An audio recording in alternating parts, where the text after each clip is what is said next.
Cool. So we're here with the. Actually, you guys want to introduce yourself because you guys have some amazing names. have some amazing names. I don't want to No. fuck up your names. Are you kidding me? You have the amazing name Dick Richardson. I mean, look, man. Is that your birth name? No. See, the running joke is that some people know and some people don't know Dick Richardson, so we don't actually know what my name is yet. Is it Morgan? Is it Dick? I'm gonna keep it going. My middle name is Richard. I got that. So all right, that counts. Oh yeah. And I guess my name's giving me away here on the top of the Zoom. yeah. Fuck. I have a job that I don't want my real name associated to with this anything we do. So I created a stage name just to have some fun and create, well, without threatening my livelihood at this So what's point. your name? So yeah, I'm Chase Effectivo, and I'm joined with my co-host Brock. Brock with no K. Brock. Oh my God, I've been saying that wrong the whole fucking time. Dude, We thought it was Brock with knock, and we're like, is this guy really calling himself Brock with knock? When we started, That's what when we started. I was gonna go with that, but then I was like, no, like Brock with no K is kind of the joke about it. Brock Yeah, with 'cause knock. there's no K at the end of my name. Why we brought you on, for sure. Awesome. That's awesome. Yeah, Brock with no K or Brock with knock, whatever you prefer. And Brock and I started this podcast called The Four-Way Stop. I guess in June is when we launched. And basically, Brock came to me probably last year and was like, hey, man, we should do a podcast. And it's always been like, okay, well, what do you want to do the podcast about? And then eventually he figured out like, yo, what if I put cameras and microphones in my car? Because he drives for rideshare, right? Rideshare. And he's a professional driver. So like, that's what you do. You're doing it all day, every day. So why not have your riders tell funny ass stories? Because they're already telling you the stories. And then let's just create something and make people laugh to kind of like forget about life for a little bit. There was one story that kind of changed everything. I had these two younger riders, and they this girl was like, oh yeah, we're going to film our friend's concert or whatever. And then the girl sitting behind me was just like, I actually got kicked out of a concert last weekend, and I was just like, please do tell. And this was before like the podcast idea and everything. She goes, yeah, I ended up passing out in the bathroom before the concert even started. So her and her friend, they were like 18, 19 years old, and they basically drank themselves way too far before they even left. Everything kicked in on the ride share there, and she ended passed out in the bathroom, had to ride in the ambulance, got her stomach pumped, and I was like, what fucking concert were you at? And she just goes, oh, it was the JoJo Siwa concert. Do you guys even know who that is? I have no idea. Okay, I knew I had it a feeling you did. It's like one of those K-pop stars, right? Like, isn't she like? It's one of the Disney pop stars, and like that's why it was so funny to me, because it was that concert. They got hammered at a Disney like pop star show. That's awesome. So it's just like, yeah, can we throw some cameras in here? It's been way too long. Like, I've been doing this for 6 years. I've always been a chatty driver and like to get to know people. And yeah, now I get him to tell me ridiculous stories. Yeah, and also part of it was Brock was starting to do like stand-up comedy and going to open mics and shit like that in the Chicago area. I'm based in LA. He's in Chicago. We went to high school together in Wisconsin, so that's how kind of our friendship started. And he was going to open mics and just realized like I can't balance working. The open mics happen at night. The best hours to work are at night. So one thing we kind of wanted to do is going broke. We wanted to include like stand-up comedians in the podcast. So so far we're at 6 or 7 episodes, and every episode we have a special guest stand-up comedian who rides along in the back seat and kind of Brock does like an interview, kind of hang out with them. And that's been pretty cool. Like I'm a personal just love stand-up comedy, so it's really cool to kind of be able to give up and coming comedians like a platform to kind of show off that. And then also kind of just like, it's a cool way for me to discover new comedians and kind of stay up to date on like who's the funniest new person around that can make me laugh and entertain me, And as of right now, we're just just mostly doing local talent. I've got some reach out in the Wisconsin comedian scene as well, so we are gonna dip up there for a couple homebound episodes, and feature a bunch of stories from up there, and then some of the comedians from up there. So kind of keeping it open.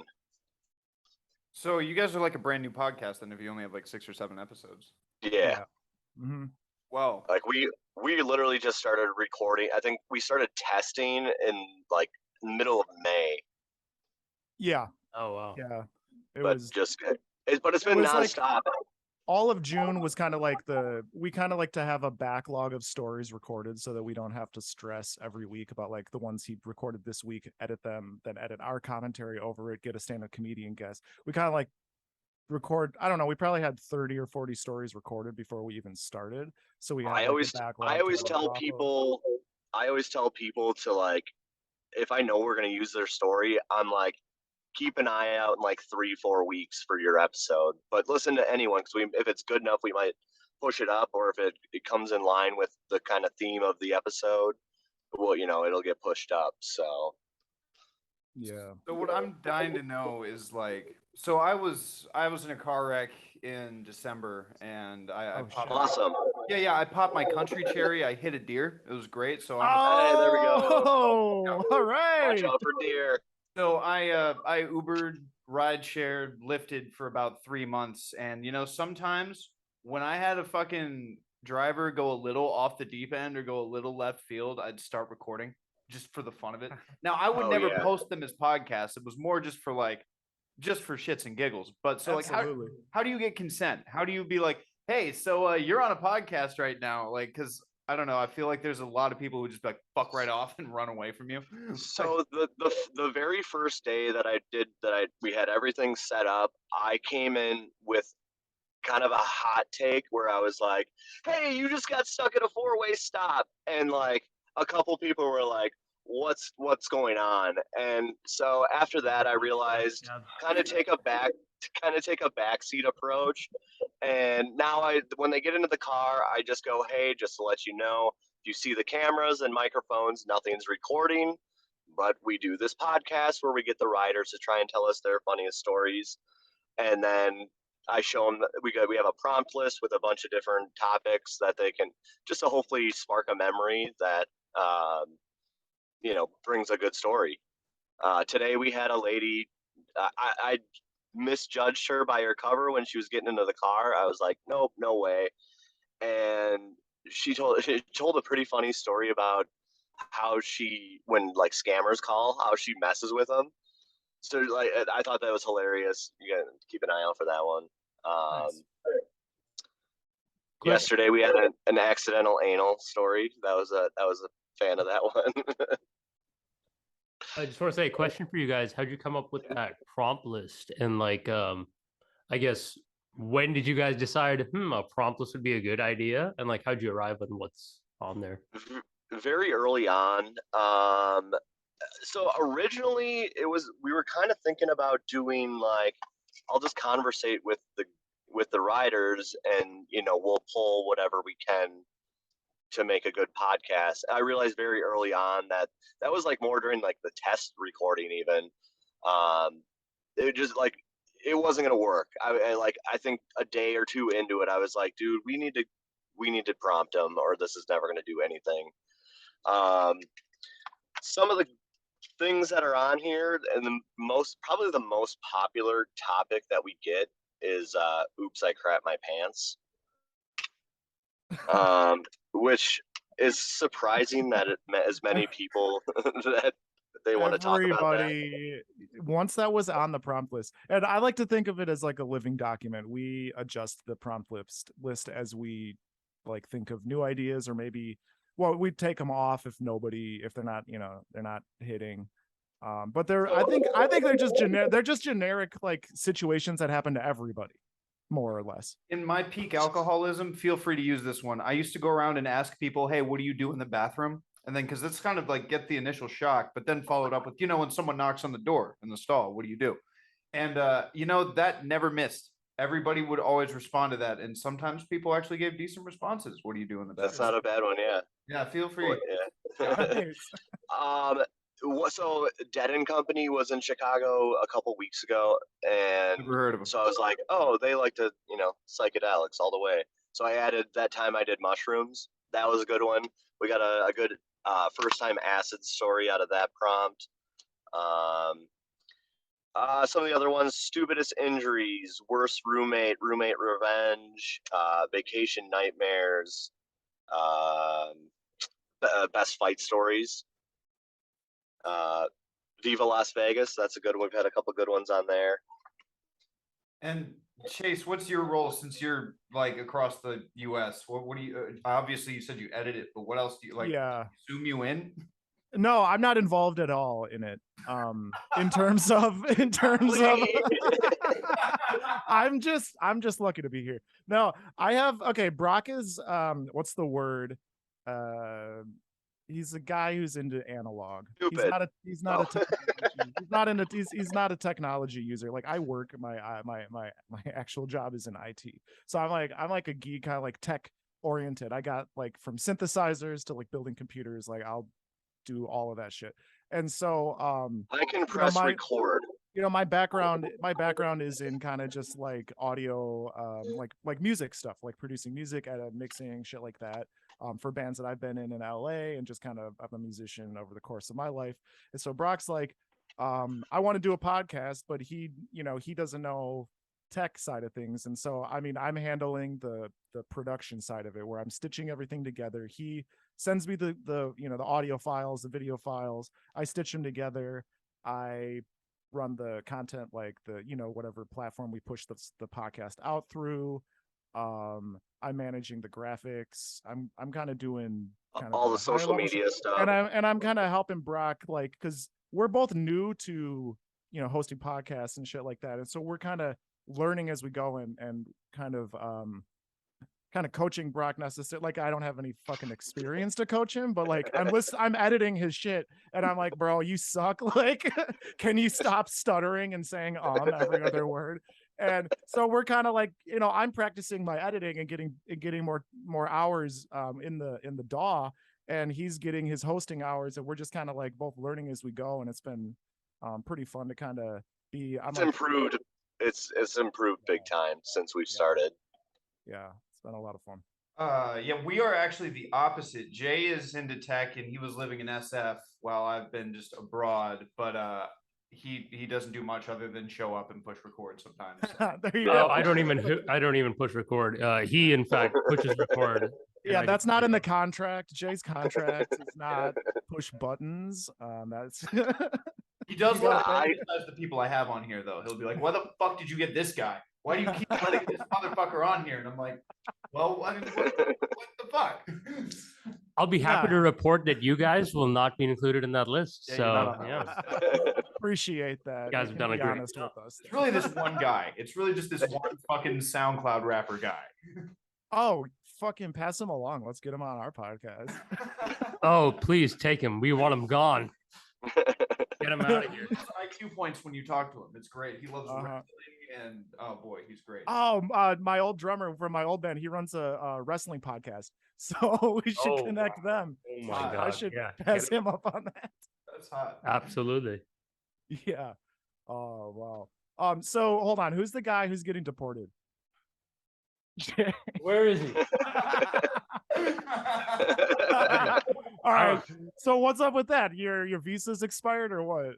Yeah. Basically, I was on I don't know how familiar you guys are with the U.S. visa system. My girlfriend is Mexican, and she's in Mexico right now. Okay. Sounds like you live in LA. Yeah.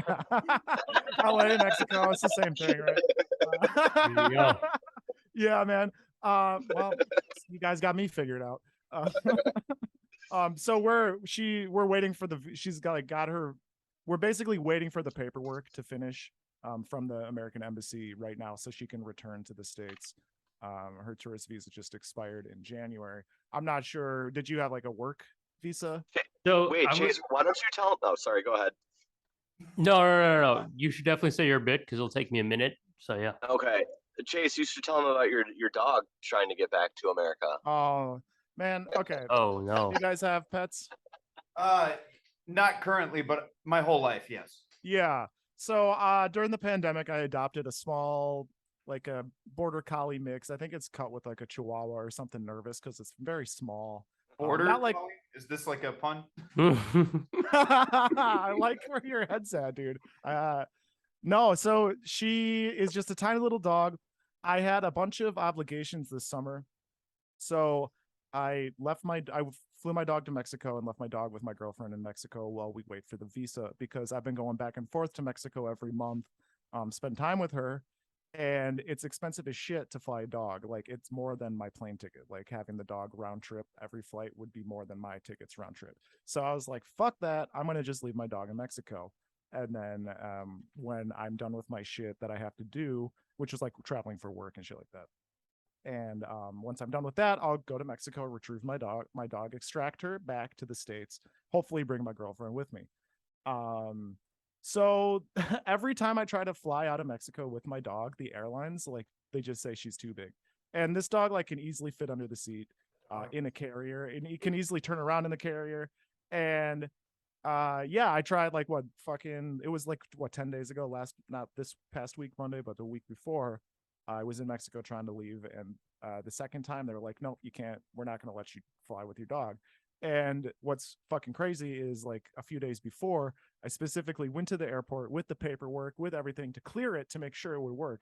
And they were like, "Yep, you're good." And then we get there, and the manager is just an asshole. Yeah. I asked him about it the day after it happened on when we were filming, and he got real fired up about it.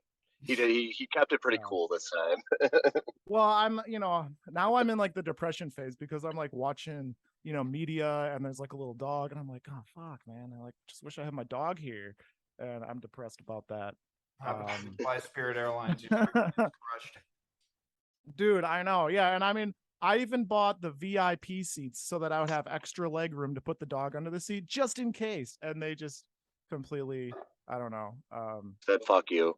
Yeah, so now I'm like, I gotta either do a land crossing, which right now in Mexico at the border is not too cool. If you guys have seen the news with Tijuana and the northern states having some crazy shit go down. Yeah, it's a scary place. It's yeah, almost as scary as Milwaukee. Oh shit, man. Yeah, Milwaukee, man, is I lived in Milwaukee for 2 years, and it was definitely scarier than Tijuana, especially in River West. No, it's fine. But anyways, dude, okay. So I rambled about my dumbass dog story. Oh yeah, go back to. I don't give a like. So yeah, I'm kind of familiar with the visa process. So you're getting back to the deportation business. Yeah. I just think it's so funny because like you're getting kicked out. I'm trying to bring my girl in. It's very like interesting congruency here with. Like, yeah, and funnily enough, even at my workplace, there's this. I guess they had like a work band, and they were all very sad that I was leaving. And just as I was leaving, this guy who apparently moved to Budapest in Hungary, super random, was just coming back, and I guess he was in the band before, so they traded me out for somebody else. He was just a shitty horn player though, so nobody gives a fuck. What do you play? What's that? What do you play? I almost wanted to say saxophone, but no, drums. I play drums. So you played sax in this other band at work? No. I only play drums. I'm just being Oh, all right. Yeah. All right. But yeah. So yeah. Okay. Good. Oh no, man! I was just gonna keep rambling about music, because I saw you can buy. I've always wanted to play saxophone. That's like the instrument that I should have played, except when I was auditioning in like grade school for band, because I took piano lessons previously. They made me play percussion, but I hit all 8 notes on the saxophone on my first try when I was like 11 or something. And what I was gonna say is I saw on Amazon they have like plastic like trombones and trumpets and shit for like $150. And I'm like, God damn, like I could actually just get like a little knockoff plastic like sax or something, because it's a real reed. It's a real like a mouthpiece. Hey, Charlie Parker played a plastic sax because he pawned off his metal one for heroin. Classic. And I'm chasing that. I'm chasing that. Dragon. Yeah. Anyways, to the deportation. I have a saxophone. I have a saxophone. Fuck yeah. Fuck yeah. Good Do you ever for drink? you. You ever Well, drink beer good out of that for you. saxophone in shows or anything?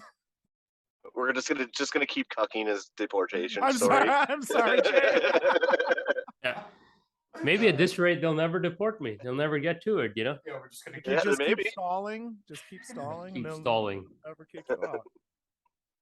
Okay. Oh, go ahead. I'll get it in very quickly. I was in a student visa, which allows you to work because I went to UCLA, basically graduated there, got a Okay. job right afterwards, and I was able to work like for 3 years off that visa. But my company was applying for the H-1B, which is like the main worker visa, Uh-huh. and that's a lottery system. It's just completely based on chance. And Oh, bummer. Indians lost the lottery, pretty much. I wouldn't say that. I think I lost the lottery because there's some Indians who had just come in the US, like, 3 years before that lottery, whatever. Like they'd come from India just for college. And yeah. like my roommate at the time, who's one of those Indians, got it in that first round. Oh, no kidding. I ended up not getting it, for it's 3 rounds, 3 years. I ended up not getting it, even though I've been here since I was like 8. Plot twist: we went to high school together in Florida. Yeah. So like, Oh, we're in Okay. Florida. like Tampa Bay area, Sarasota. Okay, I have family in Tampa. For Yeah. sure. Oh. Spent some time down there. Yeah. Yeah. So, great Okay, I place. didn't I've take been you there. guys for Floridians, but glad you got out, I guess. Yes. Yes, so are very we. happy. So are Very we. happy. Yeah, that's very good for you. My heart sings for anybody who can get out of Florida. Yeah, because if you don't, you're gonna do meth, and it's gonna happen. Yeah. It's sick. Yeah, you're gonna be hanging out with the alligators, like in the swamp, smoke crystal meth. Yeah. I mean, it's like When I living put in it that way, it Wisconsin, sounds kinda your good, liver right? is gonna fail. Your liver's gonna fail. Yeah, no. Yes, it's just like absolutely. everything in drinking is a thing in Florida. Like Disney drinking, pick up your kids from school drinking. Like it's just a list. I don't miss it. JoJo concert, You're drinking. not supposed to pick up your kids after drinking. Drinking. Yeah, you drop the kids off for school, drinking, go pick them up, drinking. Drinking. Just keep it going. Disney Channel. All that. Am I the only one here that has kids? Yes. I mean, Yeah. we're all children of God. Oh yeah. I mean, there are. We gotta go. I'm actually I'm an ordained reverend, actually. I'm a card carrying ordained reverend since 2004. No cap. Why? Mostly just like a meme, I was a pretty edgy teen. I love the answer. I love the answer. Just so you can like be a total piece of shit, then pull the card out and be like, "What are you gonna say about it now, buddy?" Yeah, well, yeah. I mean, you can get ordained online, right? So you just go to the website, you pay $20, put your name in, and you get the card. Have you So, done any weddings?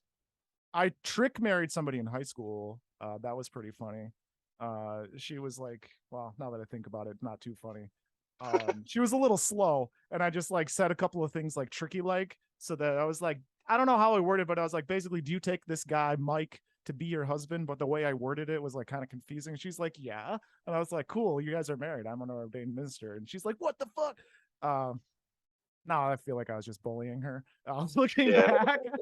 We did that in high school. But a little bit. yeah, man, I was an edgy Hopefully. teen. I was an edgy teen. I was raised Catholic, and then like I started, reading books and kind of just making myself aware of theology and the shenanigans that go on in the Catholic Church in particular, which is indefensible.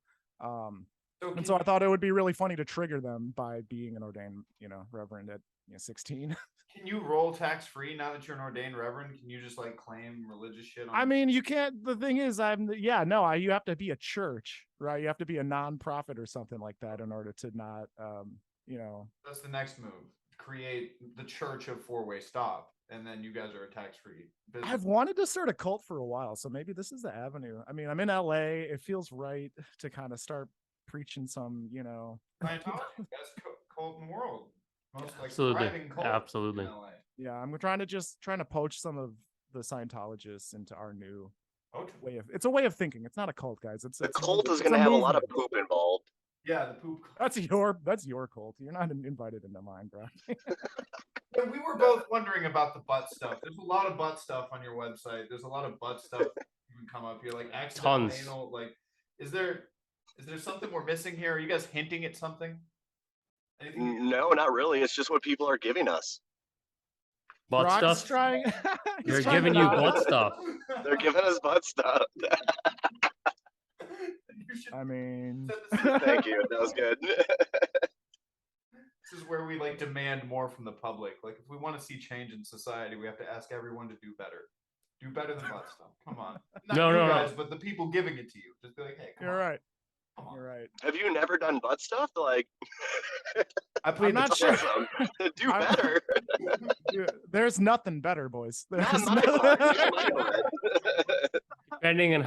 Depending on which end you're at, you know. Yeah, yeah. Look, Actually, funny enough, I just had anal surgery this month. So I'll tell you the butt stuff that I've been enduring the last month, not pleasant. I definitely. Is it because you got something stuck, or? No. So like I had this Okay. thing called it was called a fistula, where like a tract goes out and forms an abscess. Like there's supposed to be your vein doing the normal thing, but this time it doesn't do the normal thing. So yeah. forms an abscess about the size of a kiwi.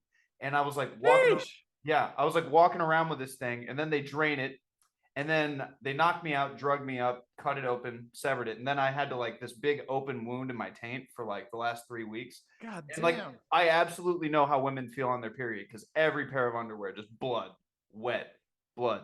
I'm like, oh yeah, all right. I feel a little So, more, a what little more pads- woke now. What pads were the most absorbent that you found? What You brand? know what? I'm a man, so I raw dogged that bitch. I just let the pants ruin. I threw That's away right. like yeah. I wore Fuck my yeah, linen dude. pants one day just to let people know I'm a fucking savage. Sat It's- down on public spaces, you know. You're an Actually, ally. Actually, he's You're a wearing feminist red ally. now. He's wearing red now at the bottom, so he's clearly evolved his thinking. They were white when I bought them. Oh god. Right. There you go. At least you got all the spots, dude. So where can we find you guys' stuff, by the way? Go ahead, Jace. Okay, yeah, you can find us. Just go online to any social media and put in 4-way stop with the number 4, or go to No. 4waystop.com and That's spell it wrong. out. What? Only on Instagram is it the 4. We need to change that and just type it out because On everything else Twitter, is. on Twitter, Instagram, and TikTok, we are the number 4-way stop. Oh, is it? Okay, I don't know anything. Don't listen to me. Yeah, I manage. You asked me what else I do. I manage the social media as well.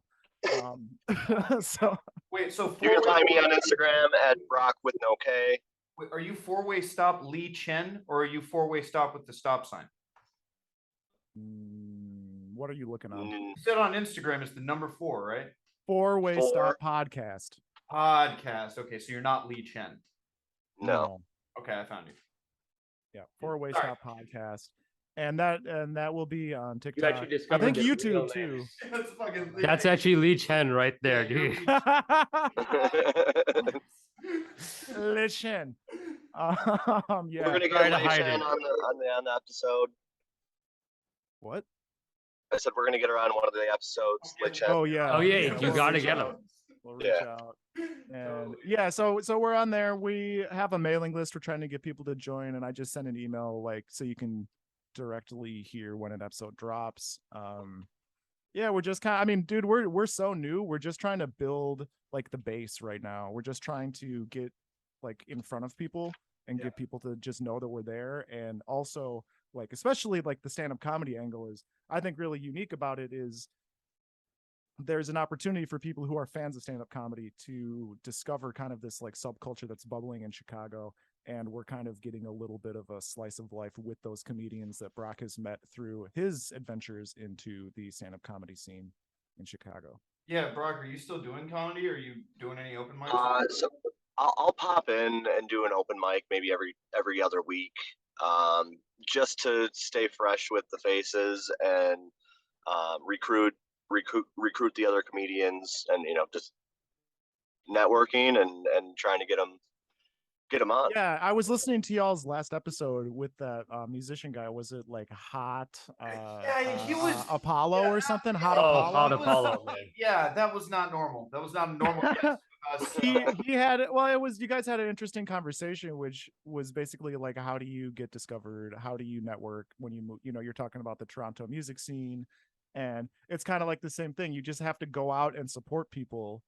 And the more you go out into the scene, the more you participate, the more you show face and meet people, the more likely it is that you're going to get booked. The more likely it is you're going to make friends and kind of truly get enveloped into the scene instead of being like an outsider who's like, oh, I just like cold called all these bars to try and get a slot at one of their, shows. You guys know what it's like. Pretending to be somebody else. Like, yes, I'm the manager of.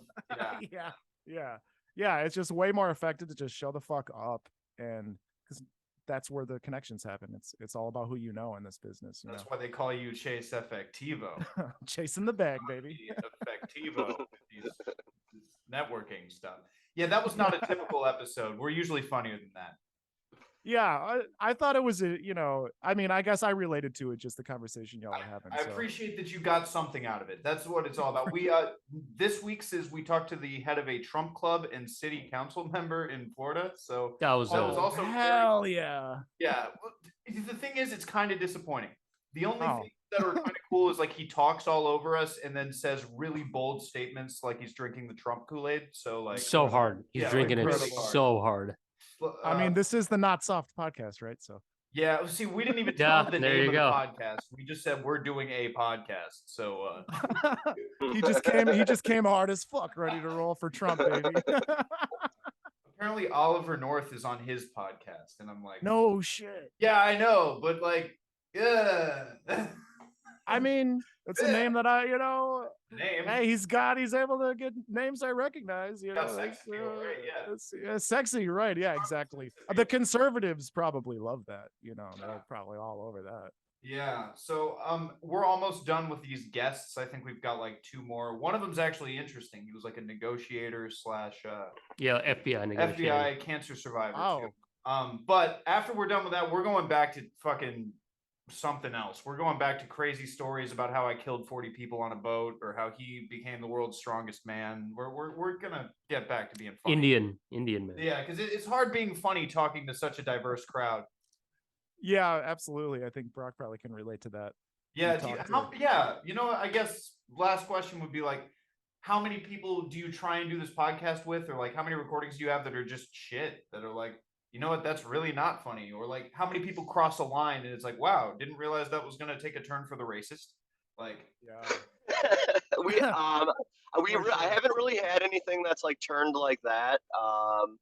There's definitely been a lot of stories where they're like, oh my God, like I was with these people and I had 13 shots and we got wasted. Oh my God, it was so hilarious. And it's like, okay, yeah, but like what happened? Like you wake up with dick drawn on your face, or no, I don't really remember. I was super hammered, and it's like, but it was hilarious. So it's kind of like, yeah, you had to be there, like, but tell me what was funny about it. Like, yeah, that's a drinking story, but it's not funny unless there's details. 30% of the stories are usable, I'd say, based on what I've kind of come to. Okay, it seems like. People aren't professional storytellers. You're throwing a cold. You don't have your story practiced necessarily. It's not entertaining in the way, because you're like, oh wait, actually I gotta go back and tell you about this other thing, so the next part makes, they don't have their timeline figured out, so it can kind of be all over the place. One guy that you had that really pissed me off, he was like telling a story about how he went out to eat and the staff fucked him, and so he's like, I'm not gonna tip him, and like I'm correct for like not tipping the staff. Oh no, it was because they added the tip on the total. It was like just some nuance with the billing, and the guy was like, I'm just gonna completely stiff the entire staff, and he thought it was like totally funny, and like we would be on his side. It was like, fuck that guy. Yeah, those are like the guys who laugh about roofie jokes. Yeah. Just like evil country club type dudes, Yeah, the worst type of people. Well, exactly. Got to thank you guys for your time, because I honestly, I could totally do a whole nother hour with you guys. And also, I had another Zoom account. I don't know why I logged into this one, but I have a pro one. Don't think I'm poor, please. I'm poor. Yeah, Dick, don't worry about it. All right. Come on, Mr. This off here. The name is Karam Chan. I also work in IT, so I gotta have a. Well, thank you, Brock with Knock and Lee Chen. With okay. Really appreciate your time, and keep your guys' podcast going. That seems like an awesome concept. Oh yeah, this will be up in about 3 to 4 weeks. Okay. Cool. Well, I'm subscribed to your shit, so I'll get a notification when it goes live. I'll be listening. Thanks. Trump guy's up today. Oh, hell yeah. I'll check it out. Oh, hell yeah, brother. All right. Take care. All right, later, guys. Make America great All right, again. thanks, All right. guys. Hashtag not soft. If you guys are